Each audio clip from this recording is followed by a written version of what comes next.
السلام عليكم ورحمة الله تعالى وبركاته. أخواتي الكريمات، اليوم سأقدم لكم وصفة من أروع الوصفات لتبييض البشرة، بشرة الوجه. وصفة ممتازة جدا بمكون هائل وهو الدقيق الأبيض. الدقيق الأبيض للبشرة يعالج البشرة الدهنية من حب الشباب والكلف والبطول، يفتح ويبيض البشرة السمراء، يرطب البشرة الجافة ويزيدها نضارة، يشد البشرة ويحميها من التجاعيد. سنحتاج منه إلى ملعقة كبيرة من الدقيق الأبيض.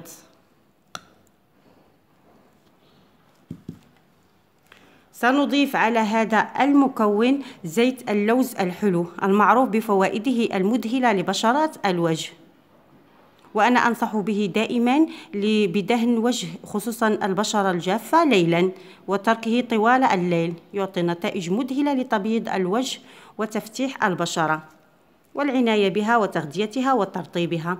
سنحتاج منه إلى ملعقة صغيرة من زيت اللوز،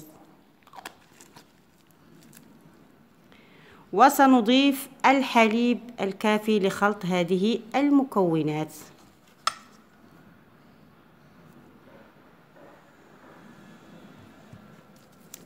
كذلك ممكن تضيفي لهذه الخلطة ملعقة من العسل، وهذا اختياري.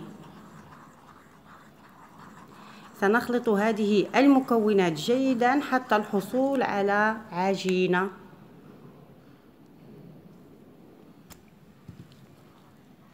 وصفة سهلة وبسيطة متوفرة في مطبخك، ولكن نتائجها فعالة وسريعة، وخصوصا إذا داومت عليها.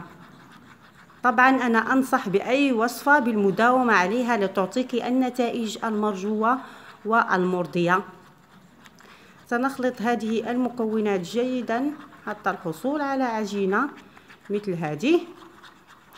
طبقيها على بشرة وجهك واتركيها مدة 20 دقيقة، واغسليها بالماء الدافئ،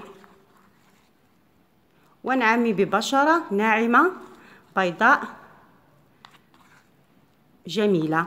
أتمنى أن تعجبكم وصفة اليوم، ولا تنسوا الاشتراك بالقناة، وشكرا.